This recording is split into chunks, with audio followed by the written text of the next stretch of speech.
is not enough. What he will do, you must go into that as well. According to the Muslim scholars, when he returns, he will not make any attempt to reform the Muslim society of the world.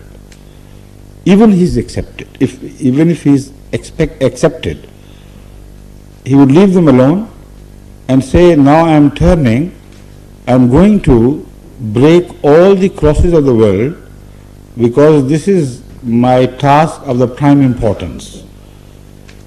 So the Muslims of all the countries would be left there awaiting his return, but this task is a gigantic task. You see, to break all the physical crosses, material crosses of the whole world is a huge task. Particularly, he will find it rather difficult in industrialized countries, where at a much faster speed that he breaks the crosses, the Christian world will be rebuilding the crosses and making the crosses, manufacturing the crosses. Maybe at 100,000 times faster they will do it, lest he should break all the crosses. So he'll go round and round and round the world, all the cathedrals, all the churches, everywhere, and then visit houses. Go to every house, knock at the door or break open and say, come on, bring your crosses, I'm going to break. Can you believe in such a man to be a prophet of God? Have you ever heard of such a thing? So let us say after 200 years ago, when the first generation is already dead, but time is not of importance to Jesus Christ. He has lived in patience for 2,000 years in a solitary imprisonment somewhere. So what is 200 years? Just a mere second.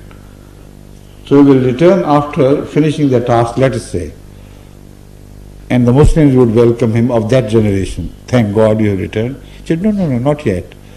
I have yet to start another expedition of killing the Dajjal with my own hands, with my own sword, and also killing all the kuffar who do not believe in Islam with my breath. With your breath, yes. My breath will be more fiery than that of a python. And you will see, wherever the sight reaches, the breath will reach and burn alive all those who say we do not believe. So another expedition will begin from there on. He will come to England spelling death everywhere he goes. All Europe will be emptied of Christians, and those who will remain alive would be those converted to Islam. So he will travel from place to place, but yet he has to kill Dajjal, which is the prime task. And what is Dajjal? Have you ever thought over this question? Dajjal, according to these mullahs who tell you these things, if you ask them, they will tell you Dajjal is a man of gigantic sizes, one like whom was never even created in stories and fairy tales. He'll be so huge that when he stands, his head would be jutted out of the cloud line, and it will be difficult to see him from below.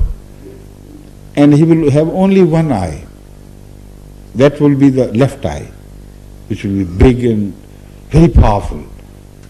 Such sharp sight that he will be able to see through the earth the buried treasures and oil and metals and things. But the right eye will be totally blind. He will not be able to see anything. So that one-eyed monster would be Dajjal. So he would be traveling on a donkey which will be proportionately as huge as he would be. A huge donkey, between whose ears will be a distance of 105 yards at least. And that donkey would refuse to eat fodder. It would only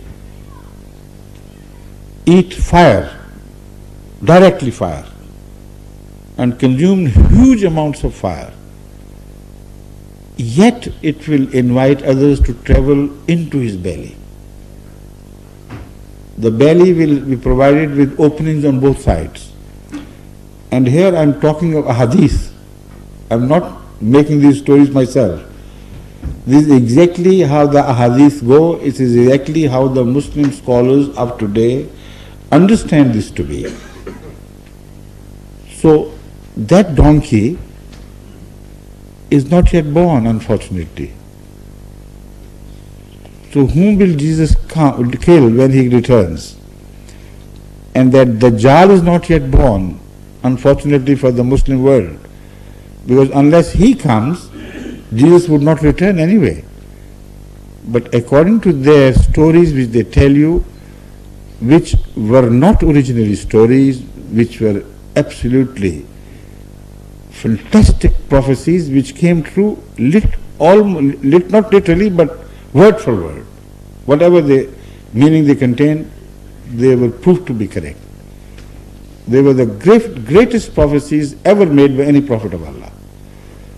But the mullahs have turned them into stories because they want them to be fulfilled literally.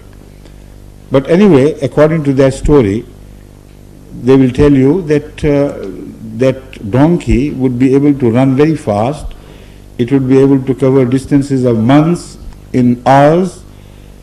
And also that strange donkey would be able to swim in the oceans and will not sink. Swim the oceans across to other countries.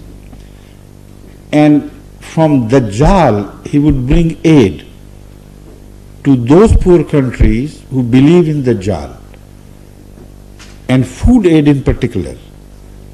Mountains of wheat and other grains will be loaded on the back of that donkey, and that donkey will swim across the oceans to deliver the aid to those who are under the influence of Dajjal.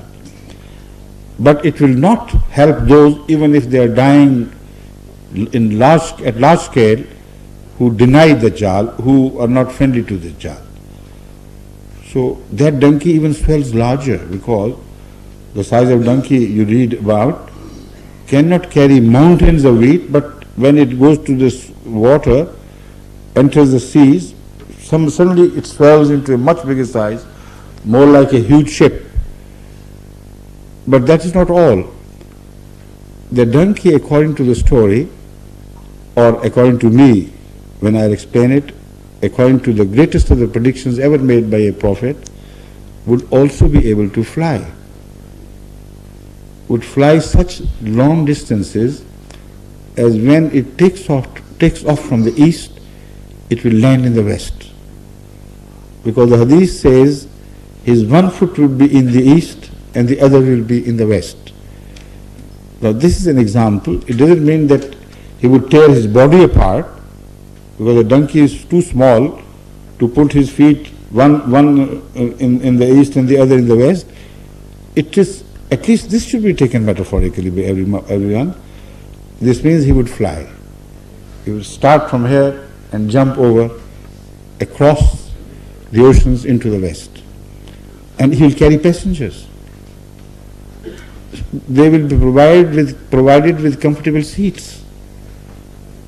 The inside would be lighted. And the fire he eats will not hurt them. Now, what sort of donkey that is? Have you not understood as yet? It is the modern modes of travel. They are all fire-driven, without exception. And they answer to the description of Hadhrat Muhammad Rasulullah so perfectly that one is amazed with the wisdom and glory of that prophet, who saw in future what was to be invented by man, and whoever was the master of that donkey had to be Dajjal, according to these traditions. A huge man, not physically a man, but sometimes a single man with huge dimensions indicates a people, a large number of people or peoples, not one people only. So his left eye would be so bright he will be able to see underneath the earth.